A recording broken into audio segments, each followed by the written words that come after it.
Hello, Miss Imelda. What a pleasant surprise to see you. Hello, Cedric. Good to see you. Yesterday's class on who pays taxes in America was quite an eye-opener. And what did you find particularly intriguing? Your opposition to the criticism about the bottom 47% paying no taxes and the blockbuster, that anyone who is paid 15% more than he's actually worth really doesn't pay any taxes at all. Yes, Cedric, in 2012 the bottom 47% in this country were criticized by the Republican candidate for president that they pay no taxes.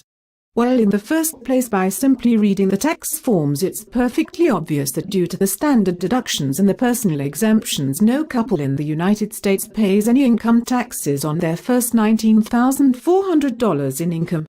And if the candidate Mr. Romney would check his own taxes, his accountant would be able to point out that neither did he and his wife pay any taxes either on their first $19,400 of income.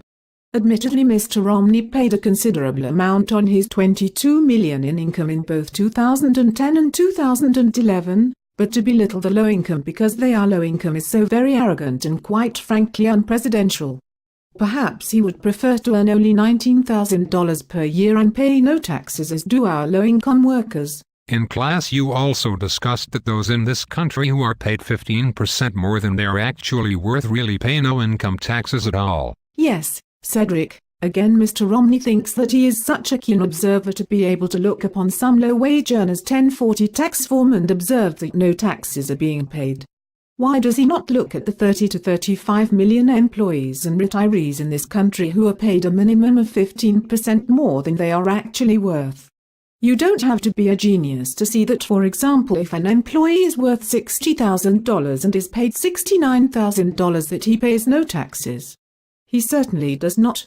He simply fills out his tax form and sends the excess that he receives over his true value as a worker of $9,000 that he has set aside to the IRS, and there he is, sitting pretty as an upstanding citizen and taxpayer, quite unlike those lowly 47%, you know. Where are these 30 to 35 million overpaid employees and retirees? Cedric, they are all about us.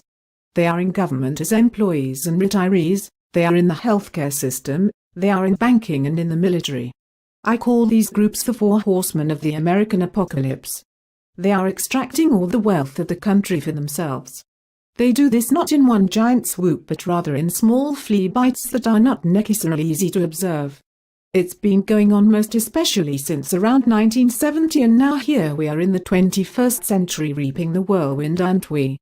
Most of it is in excess wages and retirement, but much is in overpriced services, military spending and overfinancing of homes and college tuition.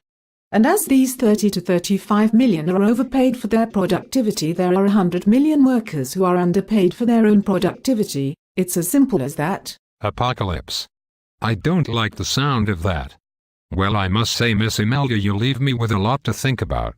I hope over the next few years this country can get back on the proper path. Yes, Cedric. We will very much have to keep our eyes opened and keep our fingers crossed. See you tomorrow in class. Yes, see you in class.